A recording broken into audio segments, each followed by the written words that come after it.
Okay, now we're ready for the twinkle theme.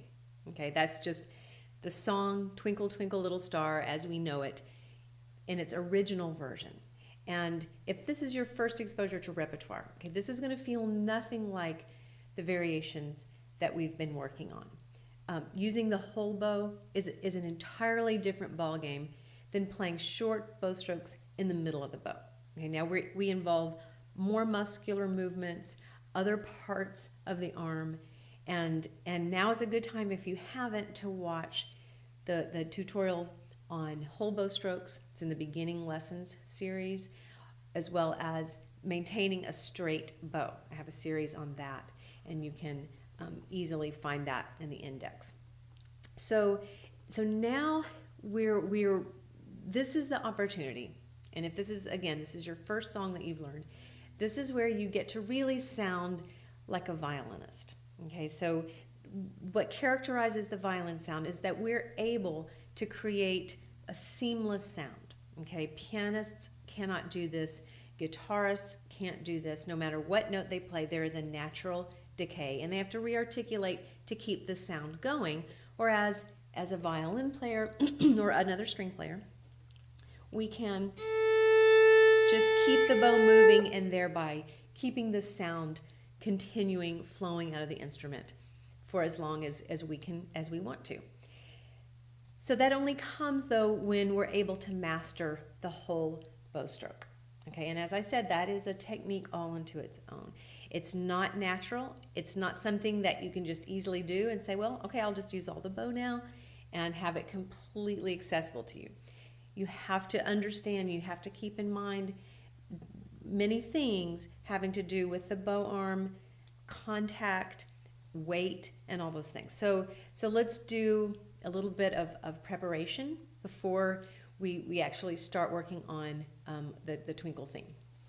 And the first thing I want you to do is again, just find that place in the middle where you can get a good grab, good sound, and do this at the tip. Just do it a couple times at the tip so that you can feel what it takes to get a good sound at the tip. It's going to take a little bit more contact, a little bit more weight. There's the bow tip is very light, okay, because our hands are way down here. So the tip is light, and it requires that we really lean into the stick a little more to get a really nice sound. So it helps to just play at the tip a little bit, to review what it feels like to play down there and get a good sound, as well as up here at the frog.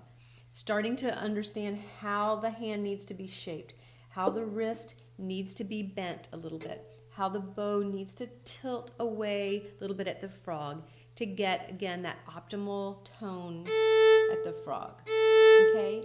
And then what I want you to do is just to rock back and forth from the A to the E string. And look at the range of motion. When we rock back and forth at the frog, it's a small range of motion. We don't really have to move the arm that much. When we're at the tip, however, there's a large range of motion, and we have to move the arm this much, okay?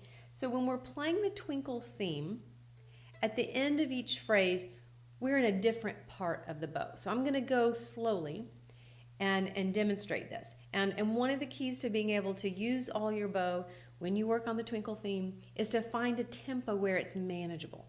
Sometimes we go the tempo that we're used to singing and hearing the song, which is twinkle, twinkle, little star. Well, that's that's too fast to manage the whole bow stroke. And then if you don't use your whole bow, you really are cheating yourself out of this training. So we're going to go at a very slow tempo, and we're going to just really look at the parts of bow, where we are in the bow when it's time to change strings. So I'm going to start here.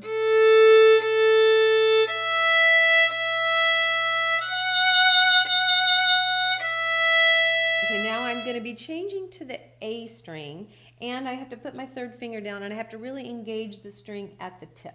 So a lot's going on in between this first little subphrase and the next little subphrase. There's a lot of technique that happens. So as I play this down bow, I'm really preparing the string crossing already. I'm also preparing my third finger, getting it ready to go down. So then I cross to the A string, my third finger goes down, I engage the string at the tip. So it actually is a very complex sequence of technical tasks. And of course the best way to accomplish these things is being very aware, very mindful. So I want you to think each step through.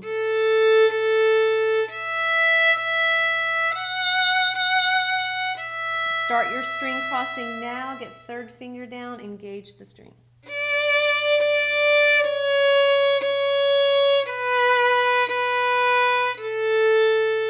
Prepare your hand, make sure those fingers are bent. Small movement back to the E string, dropping your dropping from the shoulder. The elbow drops down.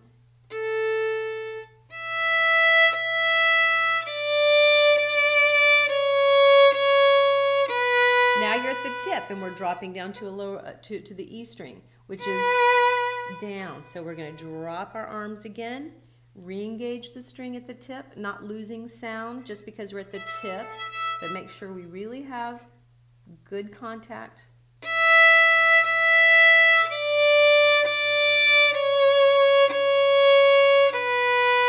And back to the last part now. This is, we don't have a string crossing, we're back at the frog.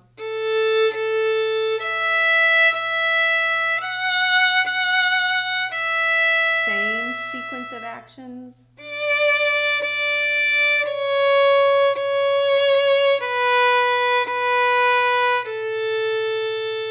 Again, don't be afraid to go slow. And sometimes slow for a student feels interminable, feels extremely slow, because maintaining a slow, steady, controlled bow stroke is very difficult. So it's going to feel even longer. It's going to feel like it's going to take forever to get to the end of that bow.